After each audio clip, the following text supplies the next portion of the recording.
இலவசங்கள் பற்றி தற்போது அதிகமாக பிரச்சாரத்தில் பேசப்படுது. 10,000 ரூபா கொடுப்போன்றாங்க, 2,000 ரூபா இது கொடுப்பன்ட்டு ரொம்ப அதிகமான பேச்சுகள் இருக்கு. அதை எப்படி பார்க்குறீங்க? இல்லை, அதை எதிர்த்து அண்ணன் பேசிட்டு தானே இருக்கேன். இலவசம்ங்கிறது ஏமாற்று, வாக்கு காசு கொடுக்கறது ஜனநாயக படுகொலை, அது கேடு கட்ட பணநாயகங்க, அது பணநாயகம். அது நல்ல ஆட்சி முறை இல்லை. போராடி பெற்ற சுதந்திரமும் ஜனநாயகமும் கேள்விக்குறியாகும். அது தப்பு.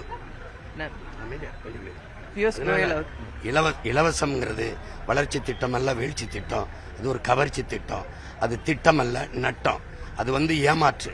இந்த நாட்டை நேர்மையற்ற நிர்வாகிகள்கிட்ட கொடுத்ததுனால அவங்களுக்கு எந்த செய்யறதுன்னு தெரியல. இலவசத்தை கொடுத்து மக்களுக்கு ஆசை தூண்டி அவர்களுக்கு இந்த மாதிரி கவர்ச்சிகர எண்ணத்தை விதைச்சு இதை துள்ளி ஏமாத்துறாங்க. இலவசத்தில் இழக்கிற பணத்தை எங்கிருந்து எடுப்பாங்க? ஏற்கனவே 10 லட்சம் கோடி, இதுக்கு நிதி எங்கிருந்து எடுப்பாங்க? மக்கள்கிட்ட இருந்து அத்தியாவசிய பொருள்களில் 2 மடங்கு 3 மடங்கு வரியா விதிச்சு எடுப்பாங்க. இது ஏற்புடையது அல்ல. நல்ல நிர்வாகிக்கு இது அழகல்ல. ஒரு நாட்டை வழிநடத்துற தலைவன் இதை செய்ய மாட்டான். நாட்டை மக்களை நேசிக்கிறவன் இலவச ஏமாற்று அறிவிப்பை செய்ய மாட்டான். வெள்ளை அறிக்கை கொடுத்திருக்காங்க கடன் தொடர்பா, அதை எப்படி பார்க்க? அவர் தமிழ்நாட்டு கடனையா? தமிழ்நாட்டு கடன் அறிக்கை கொடுக்க அவர் யாரு? இந்திய கடனை கொடுக்க சொல்லுங்க. இந்தியாவுக்கு எவ்வளவு கடன்? இவ்வளவு வரி. நாடங்களும் இத்தனை மாநில வருவாயை வரின்னு எடுத்துட்டு போறாங்கல்ல. இந்த சிஎஸ்டி, சரக்கு மற்றும் சேவை வரி, மறைமுக வரி, நேர்முக வரி, இப்படி பல வரி இருக்கு. இது வருமான வரித்துறையில இன்கம் டாக்ஸ் ரைடு பண்ணி, இடி ரைடு பண்ணி எடுக்கிறதெல்லாம் இருக்கு. இதுல எவ்வளவு வருவாய் பெருக்க வந்ததுன்னு ஒரு வெள்ளை அறிக்கை கொடுங்களேன். நாடங்களும் இத்தனை மாநிலங்கள், இவ்வளவு ஒன்றிய பிரதேசங்கள்ல சரக்கு மற்றும் சேவை வரியில வந்த வருவாய் எவ்வளவு? அது என்னவா மக்களுக்கு நலத்திட்டமா திரும்பி போகுது? அது ஒரு வெள்ளை அறிக்கை. இந்திய நாட்டின், இந்திய ஒன்றிய அரசின் கடன் எவ்வளவு? 196 லட்சம் கோடி கடன். ஏன் கடன்? இப்ப இவ்வளவு வரி வருவாய் வரும்போது கடன் பெற வேண்டிய தேவையும் வருது. அதுக்கு ஒரு வெள்ளை அறிக்கை. அதை கொடுத்துட்டு கொடுக்க சொல்லுங்க. விஜய் அவர்கள் போட்டியிடுற 2வது தொகுதி, கிழக்கு தொகுதிக்கு இப்ப பிரச்சாரத்துக்கு போறீங்க. அந்த மக்களுக்கு என்ன சொல்றீங்க? அது எதையா 2ன்னு சொன்னீங்க? இது ஏன் 2ன்னு ஆக்குறீங்க? சொன்னாரு அவரு. ஏன் இது 2வது முறையா அங்கதான் வேட்புமனு தாக்கல் பண்ணாரு, அதனால 2வது. அது அவர்கிட்ட தான் நீங்க கேட்கணும். நான் அவருக்கு பின்னணி குரல் கலைஞன் இல்ல, டப்பிங் ஆர்டிஸ்ட் இல்ல. நீங்க அவர்கிட்ட தான் கேட்கணும். எங்களுக்கு அந்த கோட்பாட்டில் எங்களுக்கு அந்த செயல்ல உடன்பாடு இல்லை. ஒருத்தர் 2 தொகுதியில போட்டியிடுறதையோ, ஒரு பதவியில் இருக்கும்போது இன்னொரு பதவிக்கு போட்டியிடுறதுலையோ எங்க கட்சி கொள்கை நிலைப்பாடு இல்லை. ஏற்கிறது ஜனநாயகத்தில் இன்னொருத்தருக்கான வாய்ப்பை பறிக்குதுன்னு நாங்க நினைக்கிறோம்.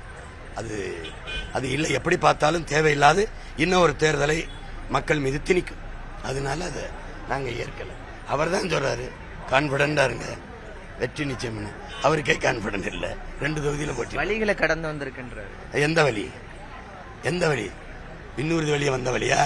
சாலை வழியை வந்த வழி? எந்த வழினா எந்த வழின்னு சொல்லணும். நான் திருப்பி இப்பதான் கேட்டல. என் மொழி உலகத்தின் முதல் மொழி சிதைத்து அழிக்கப்பட்டுருச்சு. ஐயோ, என் மொழி செத்து போச்சு. அப்ப என் இனம் செத்துருங்கிற வழியா? என்னுடைய கலை இலக்கியம் பண்பாடு, என்னுடைய தொன்று தொட்ட வேளாண்மை அழிஞ்சு போச்சு. என்னுடைய வரலாறு மறைக்கப்பட்டுருச்சு. அந்த வழியா? உழைப்பிலிருந்து என் மக்களை வெளியேற்றிட்டு என் நிலம் பறிபோக போகுது. அந்த வழியா? 850 மீனவனை, 40க்கும் மேற்பட்ட மீனவனை சுட்டு கொண்டிருக்கான். அந்த வழியா? எந்த வழி? 20 பேர் ஆந்திர காட்டுக்குள் கொண்டாங்க. அந்த வழியா? 400க்கும் மேற்பட்ட விவசாய பெருங்குடி மக்கள் தற்கொலை பண்ணி சேர்த்திருக்கான். அந்த வழியா? ஸ்டெர்லைட்டுக்காக போராடி தூத்துக்குடியில 13 பேருக்கு மேல சுட்டுக் கொல்லப்பட்டிருக்காங்க. அந்த வழியா? எந்த வழின்னு இருக்குல்ல. வன்புணர்வு செய்து நாளுக்கு நாள் பச்சிலங்குழந்தை 2 வயசு குழந்தை, 60 வயசு அம்மா, 17 வயசு பெண்ணெல்லாம் கொல்லப்படுறாங்க.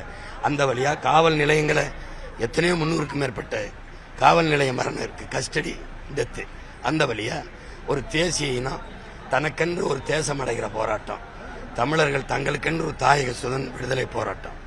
அந்த போராட்டத்தை அழிச்சு இங்க இருக்கிற கட்சி ஆட்சிகள் நசுக்கி நாசமாக்குச்சு.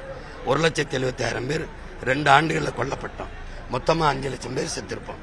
பச்சிலம் குழந்தைகள், கர்ப்பிணி பெண்கள், கருக்கட்டையானோம். ஒரு இன விடுதலைக்கு போராடி செத்து கருவிச்சே. அந்த வழியா? எந்த வழின்னு சொல்லணும்ல. சொந்த வழி மக்கள் வழியாகாது.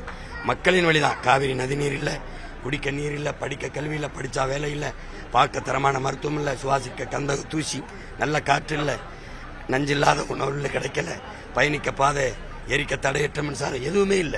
இதுல எந்த வழியை சொல்றீங்க? எந்த வழியை சொல்றாரு? அவர் படம் வெளியாகாத அவர் வழி. புரியுதா? அப்படி பார்த்தா நான் என் தம்பி தாங்கி நிற்கிற வழியும் சேர்த்து தான், அவருக்காகவும் சேர்த்து தான் நான் வழி சுமந்து இங்க போராடிட்டு இருக்கேன்.